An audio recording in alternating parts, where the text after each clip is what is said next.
तरफ चलते हैं। नियोजित शिक्षकों को बड़ी राहत मिली है। पटना हाईकोर्ट का एक बड़ा फैसला सामने आया है। सक्षमता परीक्षा को लेकर एक बड़ा फैसला। फेल करने पर नहीं जाएगी नौकरी, परीक्षा नहीं देने पर भी नहीं जाएगी नौकरी। तो ये बड़ी खबर इस वक्त की। हाईकोर्ट के फैसले से नियोजित शिक्षकों में खुशी है। विशिष्ट शिक्षक बनने के लिए ये परीक्षा ली गई थी और कई शिक्षक संघों ने हाईकोर्ट में याचिका दायर की थी।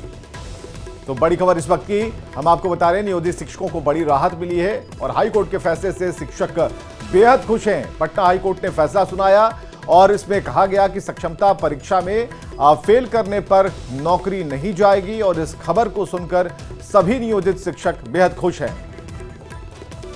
तो देखिए, नियोजित शिक्षकों के लिए एक बड़ी राहत और बड़ी खबर जो है वो हाईकोर्ट से निकल करके सामने आई है कि हाईकोर्ट के फैसले से अब शिक्षकों में खुशी है, क्योंकि अब अगर सक्षमता परीक्षा में फेल भी होते हैं, अगर आप सक्षमता परीक्षा देते भी नहीं हैं तो आपकी नौकरी नहीं जाएगी। और इसी को लेकर के लगातार शिक्षक संघ सवाल उठा रहे थे। शिक्षक संघ ने अपनी याचिका कोर्ट में दाखिल की थी और ऐसे में नियोजित शिक्षकों के लिए एक बड़ी जीत के तौर पर इसे देखा जा रहा है, क्योंकि नियोजित शिक्षक लगातार इसी बात को उठा रहे थे कि जब हमने नौकरी को ज्वाइन कर लिया है तो अब फिर आखिर कैसे सक्षमता परीक्षा, जब इससे पहले और भी कई परीक्षाएं, दक्षता परीक्षा भी हम दे चुके हैं, तो ऐसे परीक्षा का कोई मायने मतलब नहीं निकलता कि हम सालों से नौकरी कर रहे हैं और अचानक आप हमारी योग्यता पर सवाल उठाएं और कहें कि आप सक्षमता परीक्षा दीजिए, उसके बाद से आपको नौकरी में हम रखेंगे।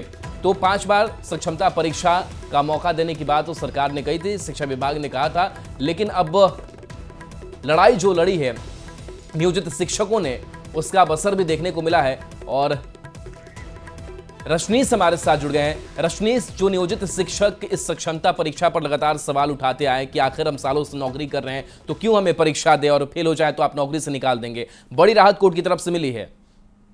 बिल्कुल बड़ी राहत है। और बता दें आपको कि बिहार के नियोजित शिक्षक के तमाम जो नेता हैं, इन्होंने हाईकोर्ट में सरकार के खिलाफ रिट याचिका दायर की थी और विशिष्ट शिक्षक नियमावली 2023 को चुनौती दी थी, जिसके बाद पटना हाईकोर्ट ने फैसला सुनाया है और फैसले में साफ तौर से कहा है कि नियम 4 को संशोधित किया जाए और इसके साथ साथ नियम 12 को भी समाप्त करने का फैसला सुनाया है। यानी सक्षमता परीक्षा को लेकर अब सरकार किसी भी शिक्षकों को अब बाध्य नहीं करेगी कि आपको परीक्षा देना ही होगा, और शिक्षक अगर फेल कर जाते हैं तो उनकी नौकरी अब किसी भी हालत में नहीं जा सकती है। दूसरी बड़ी बात है कि जो भी नियोजित टीचर नियोजन इकाई में अभी काम कर रहे हैं, अगर वो चाहते हैं कि नियोजित टीचर बनकर ही काम करें नियोजन इकाई में, तो उनको भी सरकार जबरन जो है सक्षमता देने के लिए बाध्य नहीं करेगी। चाहे वो राज्यकर्मी का दर्जा प्राप्त ना भी करें, लेकिन वो नियोजित टीचर बनकर काम कर सकते हैं। कहीं ना कहीं 2020 की जो नियमावली है उसके आधार पर अब शिक्षकों को प्रमोशन भी मिलेगा। यानी बिहार में जिला अपीलीय प्राधिकार और राज्य अपीलीय प्राधिकार फिर से काम करेगा, क्योंकि जो नई नियमावली बनी थी 2023 उसमें अपीलीय प्राधिकार को खत्म कर दिया गया था। तो पटना हाईकोर्ट से राज्य के 4.25 लाख नियोजित शिक्षकों के हित में बड़ा फैसला सुनाया गया है और ये शिक्षकों के लिए एक तरह से जीत मानी जा रही है। हालांकि राज्य सरकार को ऑर्डर की कॉपी मिलती है, उसके बाद राज्य सरकार अब क्या फैसला सुनाती है और क्या ऑर्डर करती है ये देखना होगा। बिल्कुल रजनीश, जिस ऑर्डर की बात आप कर रहे हैं, जिस ऑप्शन की बात कर रहे हैं, जिस विकल्प की बात कर रहे हैं, अब उसी पर बात होनी है कि क्या विकल्प क्या बच जाता है। ठीक है, राज्य सरकार क्या करेगी इसके बाद? अगर ये पटना हाईकोर्ट के फैसले का की जो कॉपी है अगर राज्य सरकार तक पहुंचती है, नेक्स्ट स्टेप क्या होगा? चुनाव सामने है और जो भी नियम नीति बनाए गए थे या इस एग्जाम को कंडक्ट कराने में जो खर्च आया था, क्या इससे संबंधित आगे क्या सोच होगी और इसका ब्यौरा किसे सौंपा जाएगा?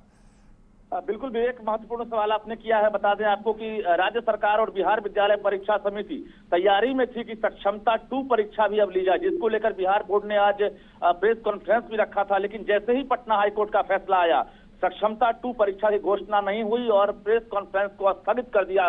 यानी अब सक्षमता 2 परीक्षा पर भी इसका कहीं न कहीं असर पड़ेगा और जो नियोजित शिक्षक हैं अब वो स्वतंत्र हो जाएंगे कि अब सक्षमता दें तो भी नौकरी बची रहेगी और सक्षमता ना दें तो भी नौकरी बची रहेगी। एक तरह से 4.25 लाख नियोजित शिक्षकों की ये जीत मानी जा रही है। विवेक, बिल्कुल रजनीश, बहुत बहुत शुक्रिया तमाम जानकारियों के लिए।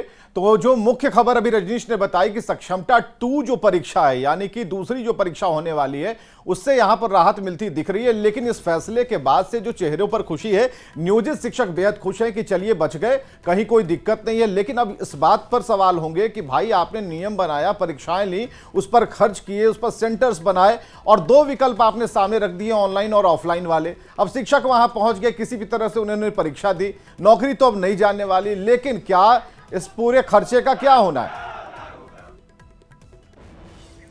और देखिए